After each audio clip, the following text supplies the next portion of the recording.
And final June 2న Kalyan గారితో ఒక meeting జరగాల్సి ఉంది ఇవాళ 3ంటికి. దానికి పర్మిషన్ హైదరాబాద్ పోలీసులు ఇవ్వలేదు. వాళ్ళు సైట్ చేస్తున్న రీజనింగ్ ఇస్ పార్కింగ్. అంతేగా తెలంగాణలో ఉన్న చాలా లీడర్స్ కూడా పొన్న నాగేంద్ర గారు లాంటి వాళ్ళు కూడా చాలా స్ట్రాంగ్గా క్రిటిసైజ్ చేస్తున్నారు కళ్యాణ్ గారిని. మీరు ఇక్కడ రాకూడదు, ఎంత ధైర్యం వస్తే ఇక్కడ వస్తారు, మీరు రకరకాల పేర్లు పెట్టి దీన్ని నవనిర్మాణ సభ అని చెప్పి మీరు ఎట్లా అంటారు, మీరు తెలంగాణకు సంబంధించి మీరు ఏదైనా చేస్తే ఆంధ్రాలో చేసుకోండి, ఇక్కడ కాదు అని చెప్పి ఆయన మాట్లాడుతున్నారు. చూడాలి ఇది ఎలా అన్ఫోల్డ్ అవుతుందో, నిజంగా సభ ఇవాళ జరుగుతుందా లేదా అనేది క్వశ్చన్లో ఉంది ఇవాళ. అదేమైనా కూడా దాని గురించి నేను ఖచ్చితంగా వీడియో చేస్తాను. నేను తమిళ్ మక్కల్ శక్తి కచ్చి అని చెప్పి అన్నమలై గారు కొత్త పార్టీ పెడుతున్నారని చెప్పి గత 24 అవర్స్గా మనం న్యూస్ వింటున్నాం. మనం Former BJP president of the South Indian state of Tamil Nadu, K. Annamalai, is likely to quit the party. This comes after the former IPS officer declined to dismiss reports that he's planning to launch a new political party. Frankly speaking Tamil politics ఏ విధంగా ఎన్ని turns ఎన్ని మలుపులు తీసుకుంటున్నాయంటే ఈ ఒక్క వీడియోలోనే మీరు కంప్లీట్గా ఏం జరుగుతుందో వింటే అసలు ఆయన డెసిషన్ ఎందుకు తీసుకుంటున్నారు. ఇన్ఫాక్ట్ బీజేపీ నుంచి సెపరేట్ అయిపోతూ బీజేపీ లీడర్స్ దగ్గరికి వెళ్ళి ఆశీర్వాదం తీసుకోవడం ఏంటి, నవీన్ గారిని కలుస్తున్నారు ఆయన. ఐ థింక్ ఈ వీడియో షూట్ చేసిన టైం కానీ ఢిల్లీలో ఉన్నారు ఆయన. అండ్ ఇన్ఫాక్ట్ ఇంకో రూమర్ ఏమొస్తుందో తెలుసా, రజనీకాంత్ గారి పార్టీ ఐడియాలజీలో ఇంట్రెస్టెడ్గా ఉన్నారని, ఆయన సపోర్ట్ చేస్తారని అన్నమలై గారిని. ఇప్పుడు ఏదైతే తమిళ పార్టీస్ చీలిపోయిందో ప్రో విజయ్ యాంటీ విజయ్గా, ఎందుకంటే రిజల్ట్ వచ్చిన తర్వాత విజయ్ గారు సీఎం అవుతారని చెప్పి ద్రవిడియన్ పార్టీస్ కల్లో కూడా అనుకుని ఉండవు. కానీ అన్నమలై గారు ఆ రోజు చెప్తున్నారు, జనాల్లో చేంజ్ వచ్చింది, 18 to 34 ఎవరైతే ఓటర్స్ ఉన్నారో వాళ్ళ ఇమాజినేషన్ విజయ్ గారు క్యాచ్ చేశారు, మీరు ఆయన తక్కువ అంచనా అయ్యిద్దని చెప్పి ఆయన ఆ రోజు నుంచి చెప్తున్నారు. సో అలా నిలబడిన విజయ్ గారికి ఒక స్ట్రాంగ్ అపోజిషన్గా ఒక ఇండివిజువల్గా అన్నమలై గారు నిలబడతారా? ఎందుకంటే బీజేపీ పరిస్థితి ఏదైతే తమిళనాడులో ఉందో ఆ పార్టీ చాలా ట్రై చేసింది, సేఫ్ గేమ్ ఆడింది. అండ్ మనం ఎప్పుడైనా రాజకీయాల్లో కూడా మరీ సేఫ్ గేమ్ ఆడితే లక్ విల్ నాట్ ఫేవర్ అస్ అని చెప్పడానికి BJP is the biggest example తమిళనాడులో. నేనేం ఒక పార్టీని తక్కువ చేసి మాట్లాడలేదు, కానీ అన్నమలై గారికి ఏదైతే ఒక థాట్ ఉండేదో మనం ఇండివిజువల్గా నిలబడదాం, ఏ పార్టీతో మనకు పొత్తు అవసరం లేదని చెప్పి అన్నమలై గారు ఆ రోజు చెప్తున్నారు. తర్వాత చాలా ట్రాన్స్ఫర్ అయింది, బీజేపీ పార్టీ అన్నమలై గారిని సైడ్ లైన్ చేసింది. ఇవాళ ఆయన బయటకు వచ్చి ఒక కొత్త పార్టీ నేను పెడతానని చెప్పి ఆయన ఉద్దేశంలో ఉందని చెప్పి మనకు వార్తలు వినబడుతున్నాయి. So let me be very clear, ఇవాళ వీడియోలో నేను ఏం చేస్తానంటే ఎంటైర్ అన్నమలై గారి గురించి తెలియని వాళ్ళ కోసం ఆయన ఒక బ్రీఫ్ బ్యాక్గ్రౌండ్ నేను చెప్తాను. ఆయన ఐపీఎస్ ఆఫీసర్ ఆయన. అండ్ నిజంగా కానీ కొత్త ఐడియాలజీతో ఒక పార్టీ కానీ వస్తే ఆ రాష్ట్రం పాలిటిక్స్ అంతా ఏ విధంగా చేంజ్ అవుతుందో మనం బ్రీఫ్గా డిస్కస్ చేద్దాం. అండ్ ఎనీవేస్ మన నేషనల్ ఇష్యూస్ గురించి మాట్లాడుతున్నాం కాబట్టి బాలేన్ షా అనే నేపాల్ లీడర్ ఉన్నారు కదా, ఆయన భారతదేశానికి సంబంధించి ఒక వెరీ ఇంట్రెస్టింగ్ స్టేట్మెంట్ ఒకటి చేశారు. Nepal already Indian land encroach చేసి పెట్టుకొని ఉంది అని చెప్పి. ఇది ఎంత తలతెక్కి పాయింట్ అంటే మన చేతికి ఆయుధం ఇచ్చినట్టు అయింది ఇవాళ. అండ్ నిజంగానే నేపాల్ మన ల్యాండ్ని ఎంక్రోచ్ చేసిందా లేదా ఆయన ఏ పాయింట్ గురించి మాట్లాడుతున్నారు. అండ్ ఆల్సో ఇంటర్నేషనల్ బార్డర్స్ని నేపాల్ ఎందుకు రెస్పెక్ట్ చేయట్లేదు ఇవాళ, what is going on in Nepal, అది కూడా మనం మాట్లాడదాం. ప్లస్ మన లోకల్గా జరుగుతున్న ఇష్యూ కూడా కళ్యాణ్ గారి ఏదో సభ జరగబోతుంది, దానికి విరుద్ధంగా పొన్నం గారు చాలా స్ట్రాంగ్ స్టేట్మెంట్స్ చేశారు తెలంగాణ నుంచి. గూట్ల రాయదీలనోడు ఏట్ల రాయదీస్తున్నట. ఆంధ్రప్రదేశ్ ఉప ముఖ్యమంత్రిగా ఏమైనా చేయగలిగితే, ఏమైనా పీకగలిగితే అక్కడ చేయి. ఇక్కడికి వచ్చే నవనిర్మాణ సమితి పేరు మీద నువ్వు ఇక్కడ ఏదో చేసేటువంటి కార్యక్రమంలో ఇక్కడ ఎవడు సహించడానికి సిద్ధంగా లేడు. అది ఏమైంది, ఎందుకు జరిగింది, ఇవన్నీ రౌండప్ వేసేద్దాం ఇవాళ. అండ్ ఇలాంటి వీడియో నా సైడ్ నుంచి మీకు రోజు ఒకటి వస్తుంది ఎవ్రీ సింగిల్ డే. చెప్తున్నాను కదా, మన తెలుగు రాష్ట్రాల్లో ఏం జరిగినా, మన దేశంలో ఏం జరిగినా, అంతర్జాతీయంగా ఏం జరిగినా కూడా సింప్లిఫైడ్ లాంగ్వేజ్లో నా స్టైల్లో మాట్లాడుతూ ఒక 10 నిమిషాలు 15 నిమిషాల వీడియో మీ ముందు పెట్టేస్తా. మీకు చాలా రెస్పాన్సిబిలిటీస్ ఉంటాయి మీ లైఫ్లో, బట్ ఏం జరుగుతుందో కూడా మీరు తెలుసుకోవాలి కదా. అది నాకు వదిలేండి, నేను చూసుకుంటా. ఈ నాలెడ్జ్ పిల్ మీ దాకా తెచ్చే పూచి నాది. మరి నేను రోజు వీడియో చేస్తా, అది మీ దాకా రావాలంటే మీరు ఏం చేయాలి, కింద కనబడే సబ్స్క్రైబ్ బటన్ నొక్కి పెట్టేసుకో. సబ్స్క్రైబ్ చేశారుగా, డన్. ఓకే, అసలు ఈ కాంటెక్స్ట్ గురించి ఏం మాత్రం మాడాలన్నా మనం తమిళ రాజకీయాల గురించి మనం కొంచెం అర్థం చేసుకోవాలి. బ్రీఫ్గా చెప్పేసా కట్టే కొట్టే తెచ్చేలాగా గత 100-120 సంవత్సరాలుగా ద్రవిడియన్ మూవ్మెంట్ అనేది తమిళనాడులో ఉంది. ఈవి రామస్వామి, పెరియార్ అని కూడా పిలుస్తారు ఆయన దీన్ని చాలా బలంగా ముందుకు పట్టుకెళ్లారు. అదే ఫౌండేషన్స్ మీద ఉంటాయని చెప్పి వాళ్ళు చెప్తుంటారు. సోషల్ జస్టిస్ అని, సెక్యులరిజం అని, యాంటీ బ్రాహ్మణికల్ అని, ఇలా రకరకాల పదాలు వాడుతుంటారు. సింపుల్గా చెప్పాలంటే అందరికీ ఈక్వల్ రైట్స్ రావాలని ఆన్ పేపర్ వాళ్ళ థియరీ. అదే ఇక్కడ నుంచి సోషల్ జస్టిస్ పార్టీ అని పుట్టింది. అప్పుడు అన్నదొరయ్య గారు ఉండేవాళ్ళు. ఆయనకి ఇద్దరు శిష్యులు, కరుణానిధి గారు, ఎంజీఆర్ గారు. కరుణానిధి గారు రైటర్ అయితే ఎంజీఆర్ గారు సూపర్ స్టార్. దాని తర్వాత ఇదే సోషల్ జస్టిస్ పార్టీ నుంచి డిఎంకే వచ్చింది. డిఎంకేలో చీఫ్ మినిస్టర్ కింద కరుణానిధి గారు చేశారు. ఆయనకి ఎంజీఆర్ గారికి పడక ఎంజీఆర్ గారు బయటకు వచ్చి కొత్త పార్టీ పెట్టి మరి సీఎం అయ్యారు ఆయన. అది కూడా for the very first time. ఆ పార్టీ పేరే ఏఐఏడిఎంకే. తర్వాత ఆ పార్టీని జయలలిత గారు టేక్ ఓవర్ చేశారు. ఆవిడ చాలా డైనమిక్ లీడర్. ఆవిడ ఉన్నంతకాలం ఆ పార్టీ ఫ్లరిష్ అయింది. కరుణానిధి గారు వర్సెస్ జయలలిత గారు అన్నట్టు ఉండేది. కరుణానిధి గారు తర్వాత స్టాలిన్ గారు సీఎం అయ్యారు. ఇక్కడ జయలలిత గారు తదనంతరం ఒక వాక్యూమ్ ఏర్పడింది. ప్రస్తుతానికి ఎడపాడి పళనిస్వామి గారు లీడర్ ఏడీఎంకే పార్టీకి. ఇది ద్రవిడియన్ పార్టీస్ మోడల్. ఇది గత కొన్ని దశాబ్దాలుగా ఈ పార్టీ కానీ రూల్ చేసేది. నేషనల్ పార్టీస్ ఏవైతే ఉన్నాయో బీజేపీ, కాంగ్రెస్, అవి ఈ పార్టీస్తో ఇద్దరు కుమ్మక్కయ్యో లేదా సెపరేట్గా పోటీ చేసావు కానీ రెండు పార్టీస్కి అంత ఫ్యూచర్ ఈ రాష్ట్రంలో అయితే కనబడలేదు, ముఖ్యంగా బీజేపీకి. బిగినింగ్ నుంచి తమిళనాడు బీజేపీని రిజెక్ట్ చేస్తూనే ఉంది, ఇవాళ కూడా అది పెద్దగా ఏం మారలా. కాంగ్రెస్ మేజర్గా డిఎంకేతో పొత్తు పెట్టుకుని ఉంటుంది, విజయ్ గారు గెలిచిన తర్వాత అది మారింది. ఈ కాంగ్రెస్ నేతలు ఎవరైతే గెలిచారో డిఎంకే పొత్తులో వాళ్ళు సెపరేట్ అయిపోయి విజయ్ గారికి మేము మీతో ఉంటామని చెప్పేశారు. దీనివల్ల ప్రస్తుతానికి డిఎంకేకి కాంగ్రెస్కి మధ్యలో కూడా పెద్దగా ఏ సిచ్యువేషన్ ఏం బాలేదు. కానీ ఇది రాజకీయం, ఇది ఎప్పుడైనా ఏదైనా ఎలా అయినా జరగచ్చు. రాజకీయాల్లో పర్మనెంట్ ఫ్రెండ్స్ ఉండరు, పర్మనెంట్ ఎనిమీస్ ఉండరు. Now listen to me carefully. BJP పార్టీకి కానీ ఆర్ఎస్ఎస్ కానీ తమిళనాడులో పెనిట్రేట్ అయిపోదాం అని ఒక ఆశ ఎప్పటి నుంచో ఉంది, కానీ ద్రవిడియన్ మోడల్ వల్ల అది కుదరట్లా. సో వాళ్ళకి స్ట్రాంగ్ ఫేస్ ఒకటి వాళ్ళకి కావాలి. ఇప్పుడు ప్యారలల్ స్క్రీన్ ప్లేలోకి మనం వెళ్తే ఒక ఐపీఎస్ ఆఫీసర్, కర్ణాటక సింగం అని పిలుస్తున్నారు ఆయన్ని, ఉడిపిలో పనిచేశారు, చిక్మంగళూరులో పనిచేశారు, సౌత్ బెంగళూరు డిఎస్పీగా చేశారు. ఆయన అప్పుడే రిటైర్ అయి ఉన్నారు, 11 months అయింది. ఆయన తమిళనాడుకి చెందిన వ్యక్తి అని తెలుసుకోగానే ఆయన ఆహ్వానించి పార్టీలోకి పిలిచారు. ఈయన కూడా పార్టీలోకి వెళ్ళారు. పార్టీలో చేరిన 11 monthsలో తమిళనాడు బీజేపీ చీఫ్ పొజిషన్కి వెళ్ళి కూర్చున్నారని. తర్వాత 23-24 లోక్సభ ఎలక్షన్స్ జరిగాయి తమిళనాడులో. బీజేపీకి పెద్దగా సీట్లు ఏం రాలేదు, కానీ ఓట్ షేర్ జంప్ ఏదైతే జరిగిందో అది అందరినీ షాక్ చేసింది. నిజంగానే బీజేపీ పెనిట్రేట్ అవుతుందా తమిళనాడులో అనే ఒక థాట్ కూడా వచ్చేలా చేసింది. అది ఎందుకు, అది ఒక లోకల్ ఫేస్ని, ఒక క్రెడిబుల్ ఫేస్ని అన్నమలై గారు తమిళనాడు ప్రజలు చూశారు. కాబట్టి అన్నమలై గారికి ఒకటే విజన్ ఉంది, ఈ పార్టీ నిజంగా ఫ్లరిష్ అవ్వాలంటే మనం కొద్దిగా టైం తీసుకున్నా పర్వాలేదు, ఇండిపెండెంట్గానే ఉందాం. మనం ద్రవిడియన్ పార్టీస్తో పొత్తు పెట్టుకుంటే మనకి తాత్కాలికంగా మనకి 4-5 సీట్లు వస్తాయేమో, కానీ దానివల్ల మనకు పెద్దగా వచ్చేదేం లేదు అని ఆయన బిగినింగ్ నుంచి నమ్మేవాళ్ళు. ఆయన చాలా వోకల్గా ఉండేవాళ్ళు. ఆయన ద్రవిడియన్ పాలిటిక్స్ మీద ఆయన నచ్చదు. అది డిఎంకే అవనండి, ఏడీఎంకే అవనండి. ఇన్ఫాక్ట్ ఏడీఎంకేకి సంబంధించి కూడా జయలలిత గారిని, అటు అన్నదురై గారిని క్రిటిసైజ్ చేశారు పబ్లిక్గా.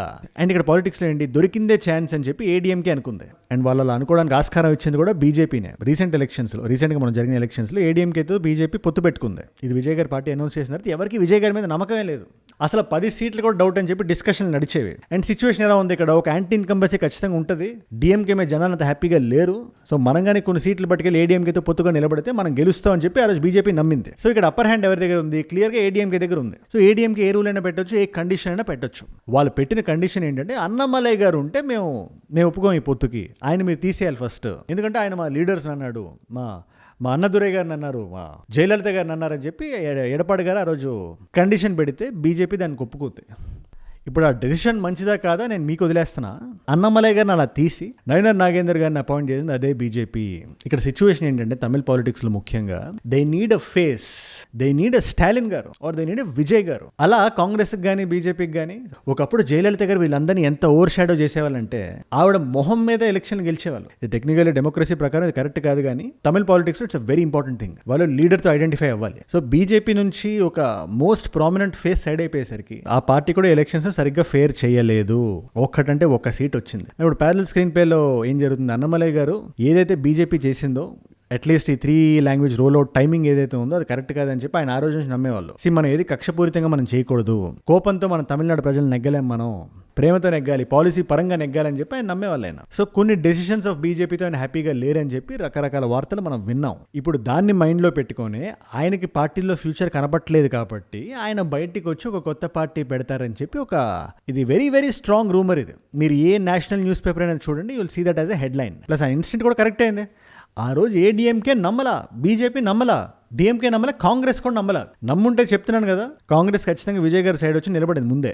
అట్లీస్ట్ ఇండిపెండెంట్గా పోటీ చేస్తూ మేము విజయ్ గారికి సపోర్ట్ చేస్తున్నామని చెప్పేవాళ్ళు. ఎవరు విజయ్ గారు గెలుస్తారని నమ్మలే ఎక్సెప్ట్ అన్నమలై గారు. విజయ్ గారు వెళ్ళి అక్కడ సీఎం కుర్చీలో కూర్చున్నారు ఇప్పుడు. And he needs a strong ideological enemy, ideological opposition force ఉండాలి.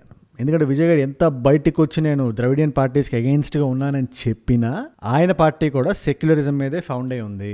సోషల్ ఈక్వాలిటీ అనే అంటున్నారు, వేలునాచార్ గారినే పెడుతున్నారు, పెరియార్ గారినే పెట్టారు. సో ఒక ప్రో నేషన్ ఫ్రంట్ కావాలంటే బీజేపీ లాగా సేఫ్ గేమ్ ఆడితే కుదరదు, ఒక సెపరేట్ అపోజిషన్ ఉండాలని చెప్పి ఆయన నమ్మారు. అందుకే ఈ పార్టీ ఇది సంథింగ్ నేను భావించేదైతే అదే. దీని మీద మీరు ఏమనుకుంటున్నారో నాకు కింద కామెంట్స్లో మీరు రాయండి. అండ్ ఆల్సో రజనీకాంత్ గారు వస్తారా రారా, వస్తే వెనక నిలబడతారా లేదా వెన్నుతట్టి నిలబడతారా లేదా పార్టీలోకి వస్తారా, ఇదంతా too early to talk about. RSS chief Mohan Bhagwat గారు మాట అన్నారు, మేము ఓన్లీ బీజేపీ కోసం కాదు మేము ఉన్నది, ఎవరైతే భారతదేశం కోసం నిలబడతారో, కొంచెం ప్రో హిందూగా ఎవరైతే ఉంటారో వాళ్ళందరికీ ఆర్ఎస్ఎస్ వెన్నుదండుగా ఉంటుంది. And RSS school of thought నుంచి అన్నమలై గారు కూడా వచ్చారు. విజయ్ గారు is a very strong leader. ఇవాళ ఆయన ఏదైతే డెసిషన్ మేకింగ్ ఉందో అది క్లియర్గా జనాల్లోకి వెళ్తుంది. ఫర్ ఎగ్జాంపుల్ చిన్న ఎగ్జాంపుల్ చెప్తాను నేను మీకు. ప్రైవేట్ స్కూల్స్ బయట ట్యూషన్ ఫీ ఎంత గవర్నమెంట్ చెప్పిందో అది మ్యాండేటరీగా బయట వాళ్ళు రాసి పెట్టాలి. ఇంత ఫీ మేము కలెక్ట్ చేసి పెట్టుకుంటున్నాం అని ప్రతి స్కూల్ ఇవాళ రాయాలి. It's a very good thought. ఇది ఒకటే చిన్న ఎగ్జాంపుల్ ఇది అంతే. ఆల్కహాల్కి సంబంధించి కానీ స్కూల్స్కి ఎడ్యుకేషన్ సంబంధించి కానీ విజయ్ గారు చాలా స్ట్రాంగ్ డెసిషన్ మేకింగ్ ఉన్నారు ఆయన. అట్ ద సేమ్ టైం ఇంత స్ట్రాంగ్ లీడర్కి ఒక స్ట్రాంగ్ అపోజిషన్ కూడా ఉండాలి. ఆ వాయిడ్ని ఫిల్ చేయడానికి అన్నమలై గారు ఫిట్ అవుతారని చెప్పి, ప్లస్ ఇది నిజంగా ఒక పొలిటికల్ పార్టీనైనా లేదా పొలిటికల్ మూవ్మెంట్ ఇంకా క్లారిటీ లేదు. అండ్ ఆల్సో ఒక వెరీ స్ట్రాంగ్ క్రిటిక్ ఉంది. ఆ విమర్శ ఏంటి, ఇది రాజగోపాలన్ గారు చెప్పారు. ఇట్స్ వెరీ సీనియర్ జర్నలిస్ట్ తమిళనాడులో. ఆయన అంటారు, తేజస్వి సూర్య గారు వెయిట్ చేయలేదా, లేదా పలానా అదర్ లీడర్స్ వెయిట్ చేయలేదా, ఈయన వెయిట్ చేయడానికి ఈయనకి ఏంటి నొప్పి అని ఒక సైడ్ వాళ్ళు అంటుంటే, డిఎంకే సైడ్ వాళ్ళు ఇదేం కొత్త పార్టీ ఏం కాదు, బీజేపీ కరెక్ట్గా ప్లాన్ చేసి మాకు వేరే ఆప్షన్ లేదని చెప్పి ఈయన అక్కడ నిలబడుతుంది. అది పార్టీ కొత్తదైనా బీజేపీ అండర్లోనే ఉండే పార్టీ అది. లేకపోతే పార్టీ వదిలేటప్పుడు పార్టీ దగ్గరికి వెళ్ళి ఆశీర్వచనాలు తీసుకోవడం ఏంటి, మోదీ గారు ఆశీర్వాదం ఇవ్వడం ఏంటి, ఏం మాట్లాడుతున్నారు, నవీన్ గారిని కలవడం ఏంటి అనేది డిఎంకే పాయింట్ ఆఫ్ వ్యూ. ఇక్కడ ఇక దీని మీద మీరేమంటారు నాకు కింద కామెంట్స్ మీరు ఖచ్చితంగా మీరు రాయండి. ప్యారల్గా మనం కొంచెం పైకి వెళ్ళి నేపాల్లో ఏం జరుగుతుందో మనం చూస్తే, బాలేంద్ర షా అని చెప్పి కొత్త లీడర్ ఆయన నేపాల్కి, ఆయన పార్లమెంట్లో నిలబడిసి ఈ నేపాల్ ఇండియా బార్డర్ డిస్ప్యూట్ ఏదైతే ఉందో దాని ఇండియా ఎప్పుడు పార్టిసిపేట్ చేయదు. ఏదైతే ఇంటర్నేషనల్ బార్డర్ ఉందో దాన్ని మనం రెస్పెక్ట్ చేస్తాం. కానీ నేపాల్ ఆల్రెడీ కొంత భాగం ఒక లేక్ లాంటిది ఒకటి ఉంటుంది. ఆ లేక్ పేరు కాలాపానీ లేక్. ఈ మ్యాప్లో ఈ ఏరియా ఉంటుంది కదా, ఇది మాదే అని చెప్పడం మొదలుపెట్టింది, ఎన్క్రోచ్ చేయడం మొదలుపెట్టింది. అది కాకుండా నేపాల్ బార్డర్ దగ్గర ఒక రివర్ లాంటిది ఉంటుంది. జెన్యున్గా మాడాలంటే రివర్ పైన కింద రెండు మన భాగమే. కాకపోతే ఇవాళ నేపాల్ ఏముంటుంది కొత్తగా, ఆ రివర్ కింద భాగం మీది, పై భాగం మాది.